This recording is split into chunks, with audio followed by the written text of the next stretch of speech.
Hi y'all, it's me again. This is the video 2 on rhetorical analysis essay.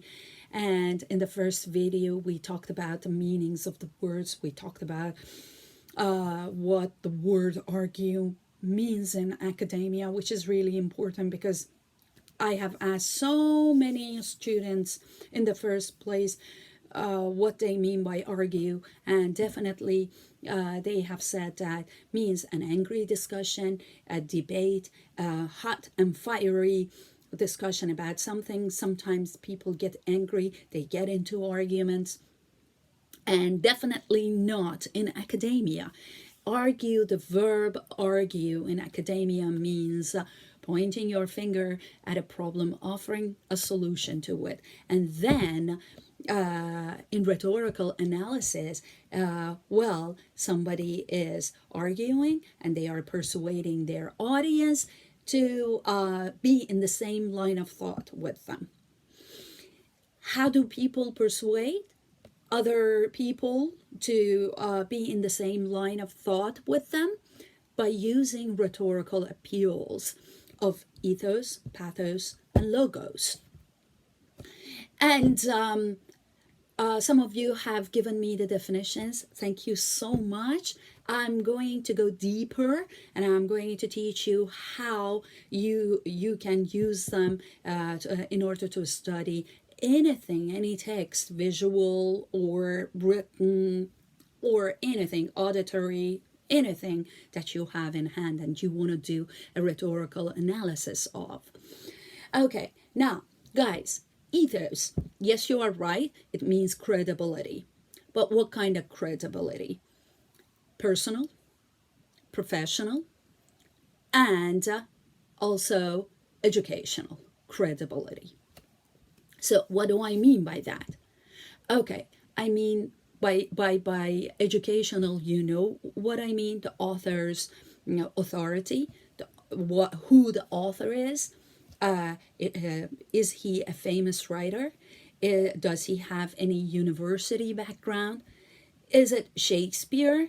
Of course, everybody knows Shakespeare, and you give all the credits to Shakespeare because he is in the canon of literature, is an author in the canon of the field they are writing, or they are presenting a speech or whatever. Okay, a film by George Lucas. Everybody knows George Lucas. Everybody knows that he is a famous director and writer. So that credibility goes not even to the personal but professional background. Now, by education, I mean somebody has a university degree or is an expert, is a scientist, or whatever. They have had a certain educational background in academia. Professional, well, they don't have university degree, but they are a famous photographer. They are famous directors. I don't know, famous writers, and some writers haven't had education, university education, and they haven't been to academia, but they are writers, and they are good writers. So imagine that I come to your class and you don't know me. I want to sell myself in the class and I want to persuade everybody to stay in my class. How do I do it personally, professionally, and educationally? I go right ahead and say that my name is Farzana Nazari Sis. I'm holding a PhD in English literature. Not only a PhD, I'm holding a BA in English literature, MA in English literature, and PhD in English literature. I have publications, and then I move on to my professional background. I say that I have taught English for 30 years, and also by far If you watch this video next year, it is going to be 31 years. For 30 years, I have taught overseas. I have taught in different schools in the United States, and by school I mean university, because we call university is a school here. I have taught at Kansas State University. I have been an English department head at Chatfield College. I have been teaching at University of Cincinnati, and I have been teaching at Northern Kentucky University. Then I will say that I know personally, I know 4 languages, and I can read and write a 5th one, but I cannot speak it.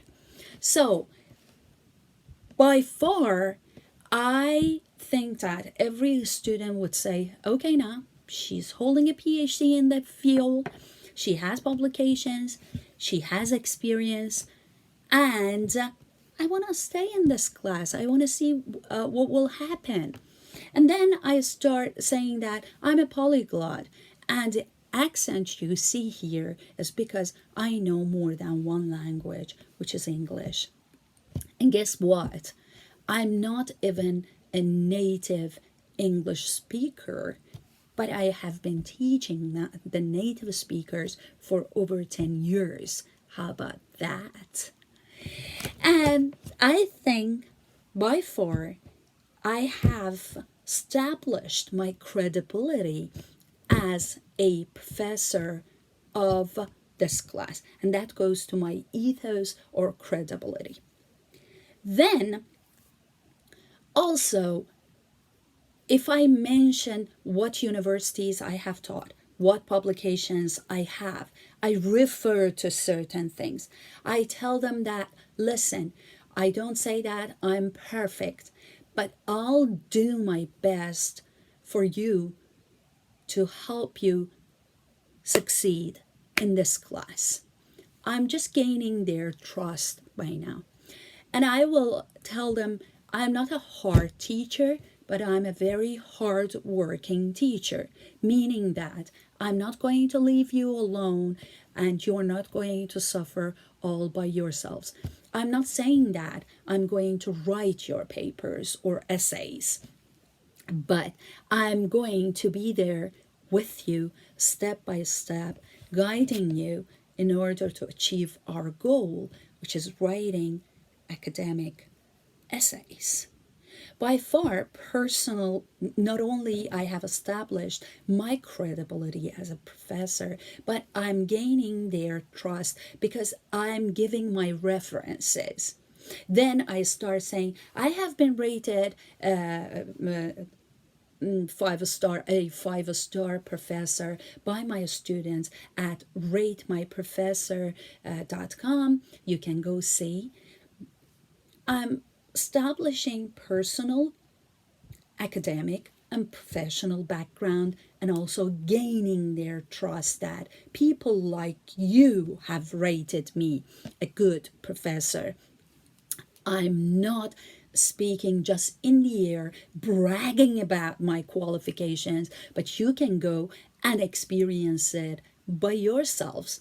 Just don't listen to me. People might brag about themselves in order to win and persuade people.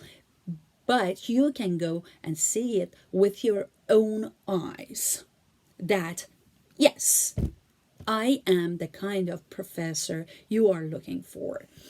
And then, as I said, not only personal, professional, and educational background, but also trustworthiness. Somebody that you think that she's telling the truth, she's referring to what she's backing up, supporting, she's not bragging about herself. And also, she has a command over the language. We have a common language we can understand, and we can get somewhere hand in hand. She's not speaking Chinese, she's not speaking Arabic or any other French that I don't understand. We have a common language. She has a command on that language, on that lingua franca, as we say, a common language. And they start. So, command over language, command over subject. So, she has taught this for, she has taught writing, not English literature. She has taught writing for so many years. So, and she says that, and she has a PhD. She can't lie about it. I can go see whether she has taught at any universities around here. I can ask people. You can go ask your friends, yada, yada, yada. This goes to my credibility, my ethos. Okay? So, then let's move on to pathos. Pathos means appealing to people's emotions, basic emotions, arousing fear, arousing sympathy, empathy, jealousy, arousing any kind of basic human emotions. Even comedy, you can appeal, because comedy in depth has a satiric essence. Humor can correct, satire can pin and can deflate and correct. So you can appeal by those two.